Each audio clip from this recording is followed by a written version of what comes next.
Catholic pilgrims, as we learn from one of Spain's most revered saints, Saint Teresa of Avila, a spirited doctor of the Church. Join me, Amy Thomas, once a week as we read from Saint Teresa's book, The Interior Castle. Welcome, Catholic pilgrims, to another day and another reading from The Interior Castle. At Mass this past Sunday, my priest was talking about how important our eyes are. As someone who can't see anything without the aid of my contacts, I know how very true this is. And as I've grown older, I've noticed my night vision is not so great, and my ability to see things up close now is starting to slip.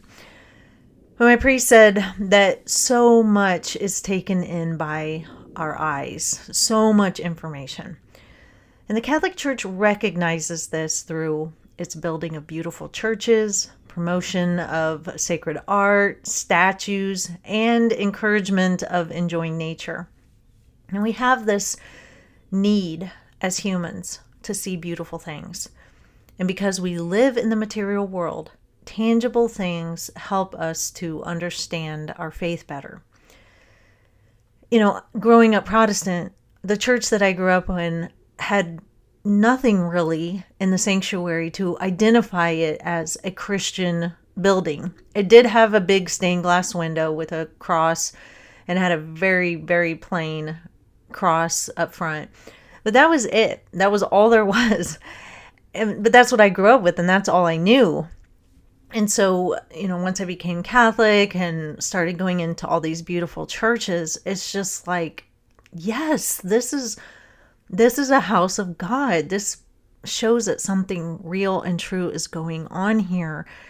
And, all of the artwork just raises our mind to our Creator. But the eyes can also let in bad things. And that is why we have to try so hard to guard our eyes from things that are bad for our souls. I mean, how many of us have watched a movie that we shouldn't have? And some of the degrading images are seared into our memories and they pop up every now and then. I know this is the case for me. And I tell my kids all the time that it's not worth it to watch things that are vulgar and degrading and utterly sinful, because those images will stay with you. Before I really came back to Christ, I literally would watch anything. And I regret that because I just have these really bad images from different movies that pop into my head. And I don't like that they're there. And this is not to say that you can only watch cheesy, corny movies that have no substance, but we just have to be aware of what we're taking in. And so while St. Teresa hasn't literally drawn a picture of the castle of our soul for us, she has given us images for our imagination to work with. And I think that's important to conceptualize our soul. And so we may not see our soul in front of us, but we can start to see it in our mind's eye. And hopefully that helps us to meditate on it in a more concrete way.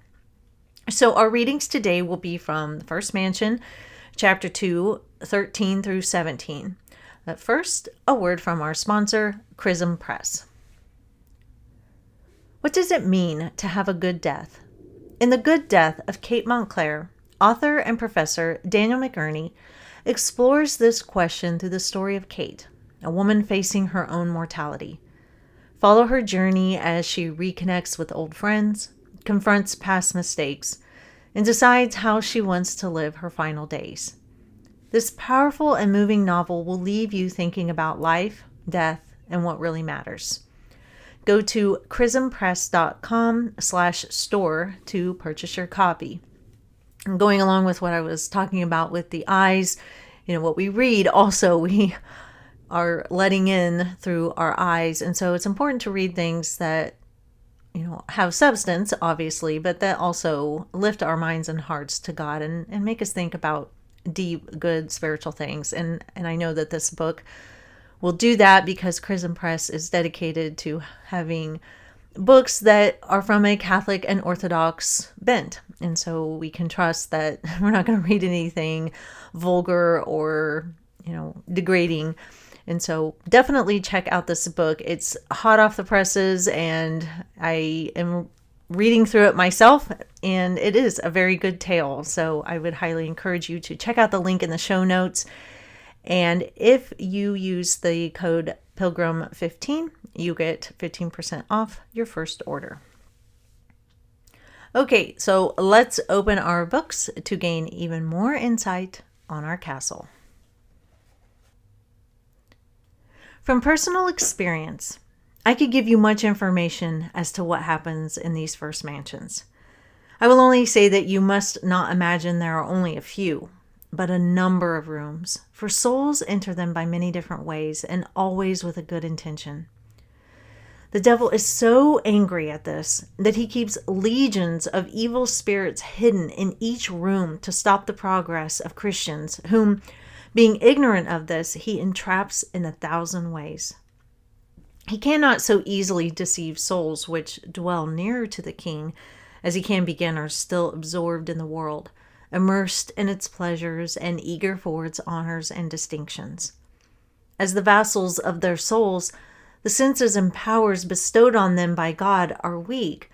Such people are easily vanquished, although desirous not to offend God. Those conscious of being in this state must as often as possible have recourse to His Majesty, taking His Blessed Mother and the saints for their advocates to do battle for them, because weak creatures possess little strength for self-defense. Indeed, in every state of life, all our help must come from God. May He in His mercy grant it us. Amen. What a miserable life we lead. As I have spoken more fully in other writings on the ill that results from ignoring the need of humility and self-knowledge, I will treat no more about it here, my daughters, although it is of the first importance. God grant that what I have said may be useful to you. You must notice that the light which comes from the king's palace hardly shines at all in these first mansions. Although not as gloomy and black as the soul in mortal sin, yet they are in semi-darkness, and their inhabitants see scarcely anything. I cannot explain myself. I do not mean that this is the fault of the mansions themselves, but that the number of snakes, vipers, and venomous reptiles from outside the castle prevent souls entering them from seeing the light. They resemble a person entering a chamber full of brilliant sunshine, with eyes clogged and half closed with dust. Though the room itself is light, he cannot see because of his self-imposed impediment. In the same way, these fierce and wild beasts blind the eyes of the beginner so that he sees nothing but them. Such, it appears to me, is the soul which, though not in a state of mortal sin, is so worldly and preoccupied with earthly riches, honors, and affairs, that, as I said, even if it sincerely wishes to enter into itself and enjoy the beauties of the castle, it is prevented by these distractions and seems unable to overcome so many obstacles. It is most important to withdraw from all unnecessary cares and business, as far as compatible with the duties of one state of life, in order to enter the second mansion.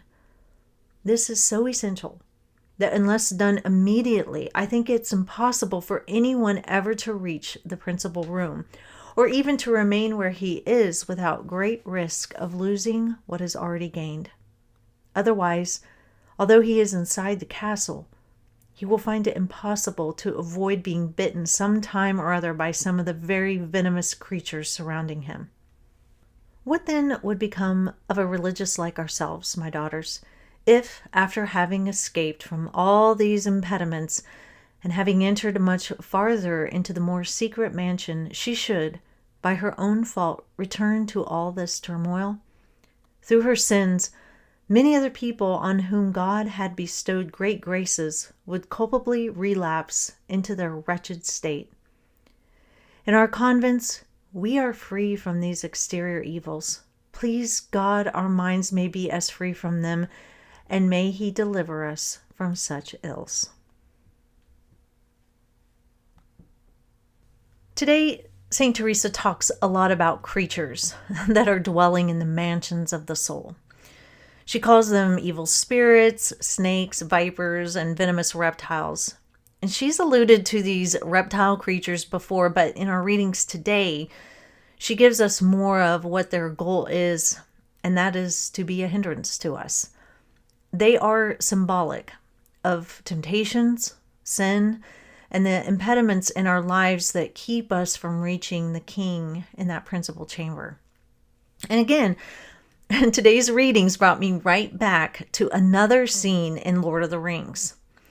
In number 15, we read, "You must notice that the light which comes from the king's palace hardly shines at all in these first mansions.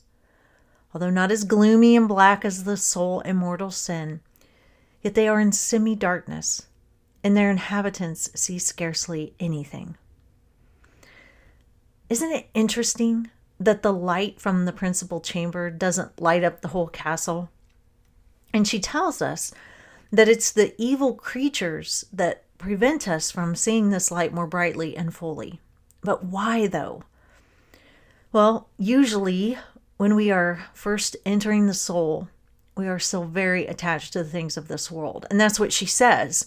In number 16, she says, "Such, it appears to me, is the soul which, though not in a state of mortal sin, is so worldly and preoccupied with earthly riches, honors, and affairs, that, as I said, even if it sincerely wishes to enter into itself and enjoy the beauties of the castle, it is prevented by these distractions and seems unable to overcome so many obstacles."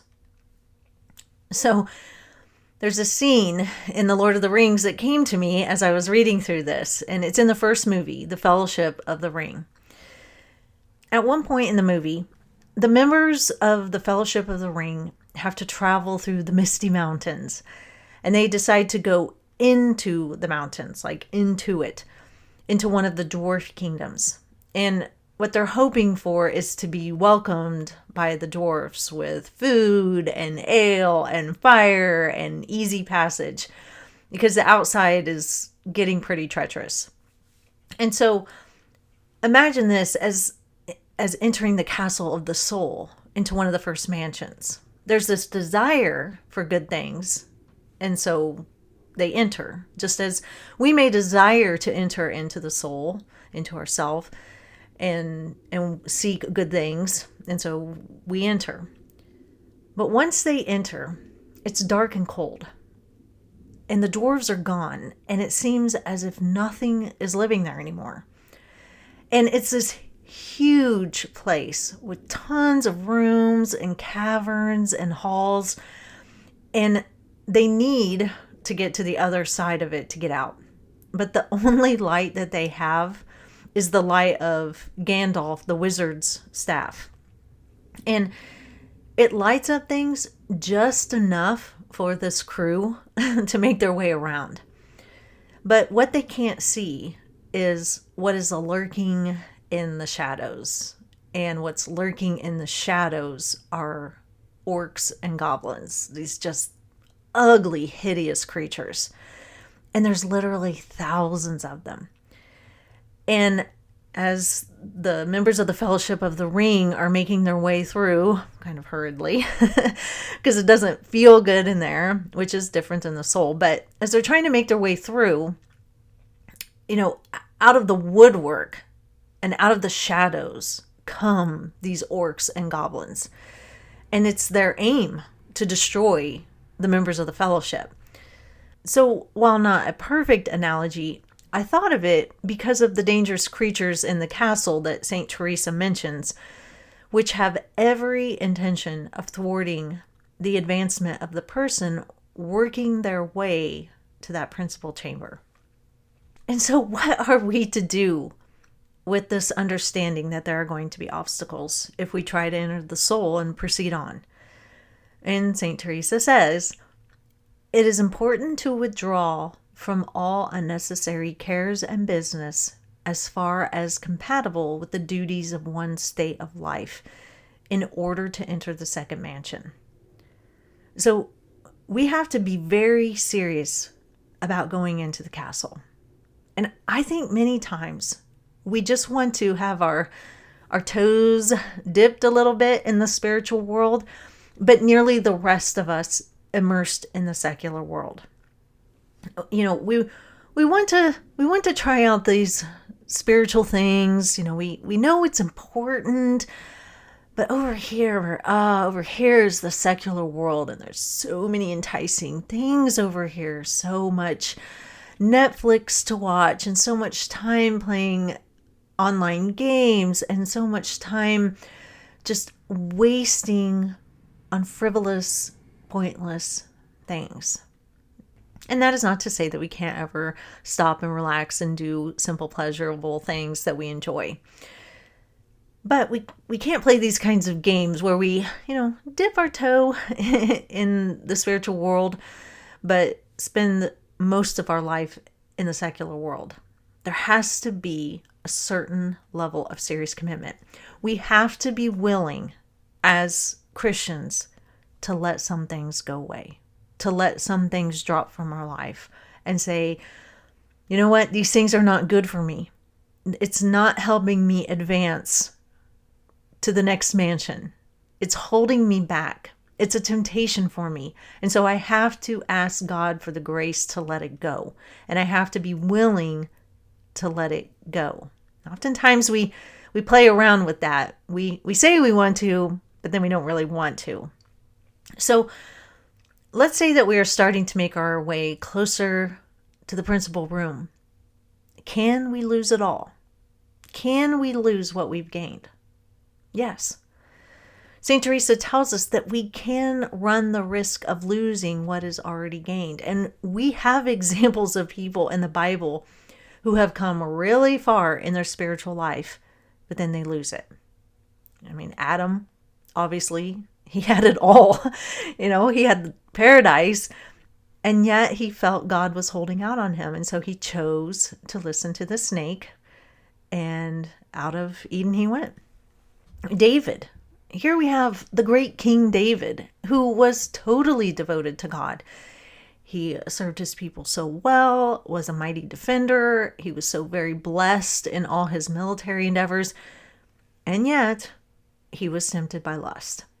Now, he doesn't lose everything he had gained, but his great sin really put him back quite a bit, and it causes huge problems for him with his son Absalom. And then we have Solomon. When he takes over as king, he builds the temple to give glory to God. He grows the kingdom. He asks for wisdom. When God asks him what he wants, he asks for the right thing, and he's granted it. And then over time, we see him become consumed by greed and lust as well. And Judas, my gosh, Judas. He literally walked and talked with God on earth, with Jesus. And there had to have been some movement forward into his soul. But that bite of the greed viper got him. And we obviously all know how that turned out. So here's the thing, Catholic pilgrims, we aren't perfect. Mary was able to fully enter into her soul and head straight away to that principal chamber where her son dwells. But we are not perfect like her. So we're going to enter the castle, and we're going to make headway, and we're going to get bitten by something that impedes us. But I don't want this to discourage you. I know it sounds discouraging, but I don't want it to discourage you, because this is it's just the reality of the human condition. But the good news is, as long as we draw breath, we can get back up and we can keep going and be more aware of what is biting us. And we should encourage each other to just keep walking through the soul. Just keep going, get back up, and regain the ground that you've lost. And God will bless the trying. I can promise you that. So we will stop here for today. We can be one step ahead of the game if we are aware of the sins that lie waiting to tempt us. Awareness is one of the first keys, that self-knowledge that St. Teresa has been talking about. If we realize the sins that tempt us, then, hey, we are one step ahead of the game. And that's very important. So Have a wonderful rest of your day. I will see you back here soon. And until then, live the faith boldly and travel well.